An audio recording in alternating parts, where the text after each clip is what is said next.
আজকে যে কেন্দ্রের প্রার্থীর সঙ্গে আমরা কথা বলবো সেই প্রার্থী একসময় এখান থেকেই নির্বাচিত সাংসদ ছিলেন। এবারেও তার দল তাকে প্রার্থী করেছেন। আমরা কথা বলবো বামফ্রন্ট মনোনীত সিপিআইএম প্রার্থী রানাঘাট লোকসভা কেন্দ্র থেকে অলোকেশ দাসের সঙ্গে। অলোকেশ দা, প্রথমেই নমস্কার আপনাকে। যে জিনিসটা জিজ্ঞেস করার, যে একদিকে জগন্নাথ সরকার তিনি লড়াই করছেন, তিনি সাংসদ এই মুহূর্তে, অন্যদিকে মুকুটমণি অধিকারী তিনি তৃণমূলের হয়ে লড়াই করছেন, তিনি বিধায়কও ছিলেন এক সময়। সেখানে দাঁড়িয়ে আপনার লড়াইটা কতটা কঠিন? আমার লড়াইটা কঠিন নয়, বরং লড়াইটা সহজ করে দিচ্ছে তারাই। নীতি থেকে সরে গিয়ে নীতি বিবর্জিত লড়াই হলে মানুষ তাদের ক্ষমা করে না। ফলে যিনি তৃণমূলের ক্যান্ডিডেট তিনি বিজেপির এমএলএ, মানুষ দেখছে।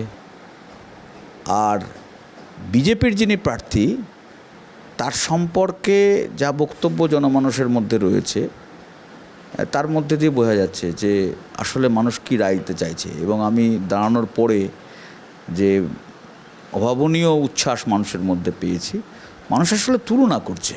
এই কয়েকটা এমপি মধ্যে চলে গেল, তাদের যে উন্নয়ন আর আগেকার যে উন্নয়ন, সেই উন্নয়নের মধ্যে যে একটা ফারাক আছে, একটা জনমুখী আর একটা কৃত্রিম, একটা নিবিড় আর একটা হচ্ছে উপরিতলের উন্নয়ন, এইটা মানুষ বুঝতে পারছে। ফলে সেইখানে আর একটা ফারাক তৈরি হয়েছে।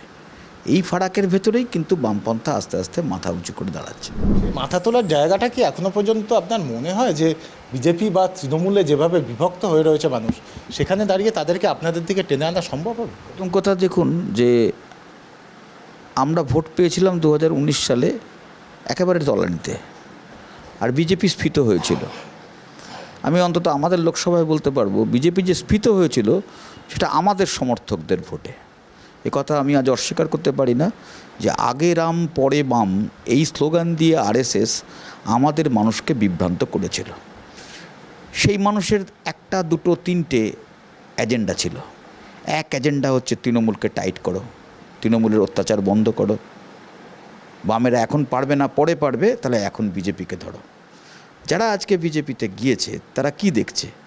22 বছরে বিজেপির এমপি থাকা লোক সে তৃণমূলের এমপি আসানসোলে এবং ক্যান্ডিডেট। 10 বছর বিজেপির এমপি থাকা লোক সে তৃণমূলের ক্যান্ডিডেট পাশের আসনে, ক্রিকেট প্লেয়ার। তারা দেখছে যে বিজেপির লোক সহজে গিয়েই তৃণমূলের মাথায় চড়ে এমপি ক্যান্ডিডেট হয়ে যাচ্ছে। ফলে এই ঘটনাগুলো যখনই হচ্ছে, যখনই দেখছে যে তৃণমূলের লোকও রাতারাতি এমএলএ থেকে সে কলকাতার এমপি ক্যান্ডিডেট হয়ে যাচ্ছে বিজেপির, ফলে তৃণমূলকে টাইট দেওয়ার ব্যাপারে বিজেপি যথেষ্ট নয়, এই অনুভূতি তাদের মধ্যে তৈরি হয়ে গিয়েছে। ফলে তারা বুঝতে পারছে, আবার বামপন্থায় ফিরে আসার চেষ্টা করছে। ইতিমধ্যে পঞ্চায়েত নির্বাচনে অনেকটাই এগিয়ে গিয়েছিলাম আমরা, কিন্তু সন্ত্রাস যে ব্যাপারটা, সেই সন্ত্রাস ব্যাপারটা দিয়ে, কিন্তু সন্ত্রাস দিয়েও আমাদের ঊর্ধ্বমুখটা ঠেকাতে পারেনি, এটা বোঝা গিয়েছিল। দ্বিতীয় যে কারণে গিয়েছিল নাগরিকত্ব। আজকে সেটা যে ভুয়ো এটা প্রমাণ হয়েছে। একটা মানুষও আবেদন করছে না বিজেপির কথায় যে নাগরিকত্বের জন্য আবেদন করো। তাহলে নাগরিকত্বের যে ভণ্ডামো সেটাও ধরে ফেললো মানুষ, দ্বিতীয় যে কারণে গিয়েছিল। তৃতীয় কারণ হচ্ছে হিন্দুত্ব, যে কারণে গিয়েছিল বিজেপিতে মানুষ। সেই হিন্দুত্বটাও যে মেকি, মানুষ ক্রমশ যন্ত্রণায় রয়েছে। আবার তাকে রাম মন্দিরের লোভ দেখানো হচ্ছে, যন্ত্রণা তার কমছে না। ফলে যে এতগুলো কারখানা বন্ধ হয়ে যাচ্ছে, কটা মুসলমানের শ্রমিকের কাজ গেছে, সবই তো হিন্দু শ্রমিকের কাজ গেছে। ফলে যারা হিন্দু হিন্দু করছে তারা হিন্দু শ্রমিকের কাজ নিচ্ছে, এগুলো ধরা পড়ছে আস্তে। একটা জিনিস সেখানে জিজ্ঞেস করি, যে নাগরিকত্ব নিয়ে তো মমতা বন্দ্যোপাধ্যায় লড়াই করছে, তাহলে তার লড়াইকে তারা সরকারে রয়েছে, সেখানে দাঁড়িয়ে তাদের পাশে মানুষ না থেকে আপনাদের সমর্থন করবে কেন? নাগরিকত্ব নিয়ে যাদেরকে সবচেয়ে বেশি বিব্রত করা হচ্ছে তারা হচ্ছে পূর্ববঙ্গীয় মানুষ। 1985-86 সালে বুটা সিংকে কে চিঠি দিয়েছিল যাতে পূর্ববঙ্গীয় মানুষেরা তারা নাগরিকত্ব না পায়? দেখে নিন, আজকের রাজ্যে তিনি মুখ্যমন্ত্রী। দ্বিতীয় হচ্ছে যে 2003 সালে যখন আইনটা চালু হলো যে যাদের হাতে কোনো কাগজ নেই বৈধ, তারা অবৈধ অনুপ্রবেশকারী এবং তারা নাগরিকত্বের আবেদন করতে পারবে না। এ তো শুধু আদবানি আর বাজপেয়ীকে দোষ দিয়ে লাভ নেই, পিছনে মমতা ছিলেন মন্ত্রিসভায়, তাহলে এটা উনি দায়ী। তৃতীয় হচ্ছে যে স্পিকারের মুখে যে কাগজ ছুঁড়ে মারলো তখন আমি পার্লামেন্টে, ফলে কেন মারলো? যাতে বাংলাদেশি পূর্ববঙ্গীয় মানুষরা নাগরিকত্ব না পায়, সিপিআইএমের বিরুদ্ধে এটা অভিযোগ ছিল, সেটার জন্যে। আমাদের এই জেলাতে 2006 সালে এবং আমাদের রাজ্যে 12,88,000 লোকের নাম বাদ করে দিয়েছিল কে? নির্বাচন কমিশনে কে অভিযোগ করেছিল যে পূর্ববঙ্গীয় লোকেদের ভোটার লিস্টে নাম উঠছে? তারপরে লাস্ট যেটা হচ্ছে যে সিএএ যে বিলটা আইনে রূপান্তরিত হলো, তখন তো 8 জন এমপি সকালবেলায় সই করে ফেলেছেন। ঠিক ওই সময় তারা অনুপস্থিত হলেন কেন? আর তারপরে আবার তারা পার্লামেন্টের হলে ঢুকলেন কেন? তার মানে এই বিলটাকে পাশ করিয়ে দেওয়ার ক্ষেত্রে তৃণমূল সাহায্য করলো বিজেপিকে। আমরা বলি যে এমন জনবিরোধী কোনো বিল আছে বিজেপির, তার বিরুদ্ধে সক্রিয় কার্যকরীভাবে প্রতিবাদ তৃণমূল করেছে, তার কোনো রেকর্ড নেই। ফলে সেজন্য সিএর ব্যাপারে তারা কিছুতেই দাবি করতে পারে না। এই রাজ্যে তো আমাদের ডিটেনশন সেন্টার দুটো, বনগাঁ এবং রাজারহাট, কে করতে গিয়েছিল? মুখ্যমন্ত্রী করতে গিয়েছিলেন। উনি বলেছিলেন এনআরসি না, এনপিআর চাই, which is part and parcel of NRC. কে বলেছিল? মুখ্যমন্ত্রী বলেছিলেন। তাহলে মুখ্যমন্ত্রী বারবার ভুল করছেন, এগুলো বারবার ভুল, নাকি বিজেপিকে বাঁচানোর তাগিদ? প্রচারের ক্ষেত্রে মূলত কোন কোন বিষয়গুলো সামনে নিয়ে যাচ্ছেন? দেখুন, আমাদের এখানে এটা হচ্ছে, দেখুন, পূর্ববঙ্গীয় মানুষ সবচেয়ে বেশি। ফলে আমি যে ইস্যুগুলো এখন বললাম, যে নাগরিকত্বের ইস্যু, হিন্দুত্বের ইস্যু, তারপর হচ্ছে তৃণমূলের সন্ত্রাসের হাত থেকে বাঁচার জন্য একটা ছাতার বিষয়, এগুলো একটা বড় ব্যাপার আছে। কিন্তু তার বাইরেও বড় ব্যাপার হচ্ছে যেখানে গঙ্গা ভাঙন আছে, এখানে চূর্ণী নদীর তার দূষণ আছে, এখানে জলঙ্গ নদীর তার সমস্যা আছে, তারপরে এখানে কৃষকদের যে ফসলের ন্যায্য মূল্যের বিষয় আছে। আমাদের নদিয়া জেলায় একটা সময় যখন সরকার বামফ্রন্টের ছিল, তখন একই জমিতে 5টা ফসল হয়েছে। বহুমুখী ফসলের বৈচিত্র্যকরণের যে বিষয়গুলো ছিল, এগুলো আস্তে আস্তে ফোকাসের বাইরে চলে যাচ্ছে। তাহলে কৃষকদের বিষয় একটা। তারপরে যে 100 দিনের কাজ, ব্যাপক দুর্নীতি, সেটা বন্ধ হয়ে আছে সমস্ত। এখনও পর্যন্ত এই যে রাজ্য সরকার টাকা দিচ্ছে বলছে, সে টাকাগুলো কার কাছে যাচ্ছে? আসল যে 100 দিনের কাজ করেছে তার কাছে যাচ্ছে না। জব কার্ড তো তৃণমূলের নেতার হাতে আছে। ফলে রাজ্য সরকার টাকা দিচ্ছে কার জন্য, সেটাও একটু ভাবতে হবে।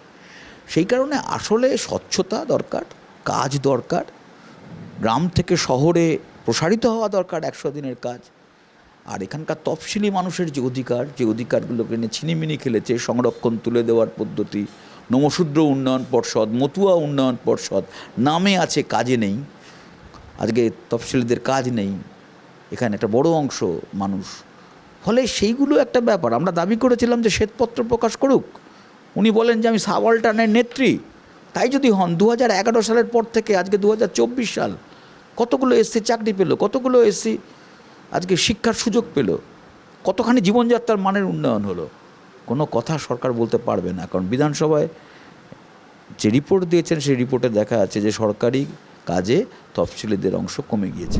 এবারে আপনাদের সঙ্গে কংগ্রেসের একটা বোঝাপড়া হয়েছে বা আসন সমঝোতা হয়েছে। আমরা বারবারই দেখেছি যে কংগ্রেসের প্রার্থী থাকলে বামেদের ভোট হয়তো শিফট করে, কিন্তু কংগ্রেসের ভোট সেইভাবে বামেদের দিকে আসে না। আপনি মনে করছেন আপনি কংগ্রেসের ভোট যেটাই আছে এখানে সেটা আপনি পাবেন? দেখুন, আমার প্রথম কথা হচ্ছে, এইগুলো তো আমি কোনো জ্যোতিষী নই, আমি এক্ষুনি এরমভাবে বলতে পারবো না।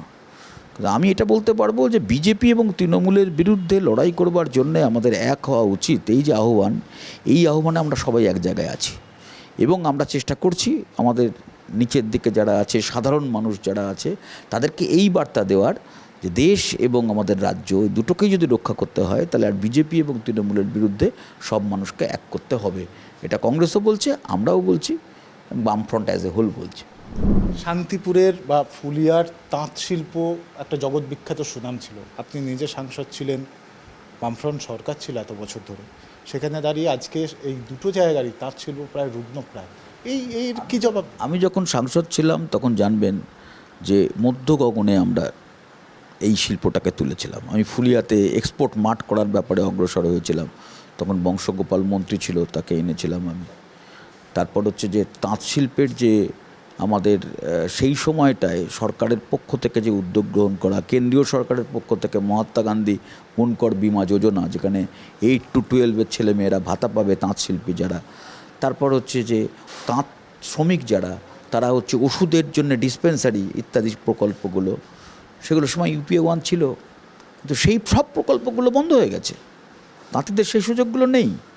কেন্দ্রীয় সরকার এই শিল্পের ব্যাপারে এতই উদাসীন, আর উল্টে রাজ্য সরকার যেটা করছে, এই সব ব্যাপারে তো এগোচ্ছেই না, বরং প্রচার করছে যে আমি উন্নতি করি, কিন্তু আসলে একটা তাঁত দিচ্ছে, তাঁত সাথী রিসাইক্লিং হচ্ছে, মানে তাঁত দেওয়া শ্রমিকের ছবি তুলছে 18,000 টাকা, তার হাতে 6,000 টাকা গুঁজে দিচ্ছে, প্রমাণপত্র হচ্ছে ছবি, আর 12,000 টাকা কোথায় চলে যাচ্ছে এটা বুঝতে পারছেন।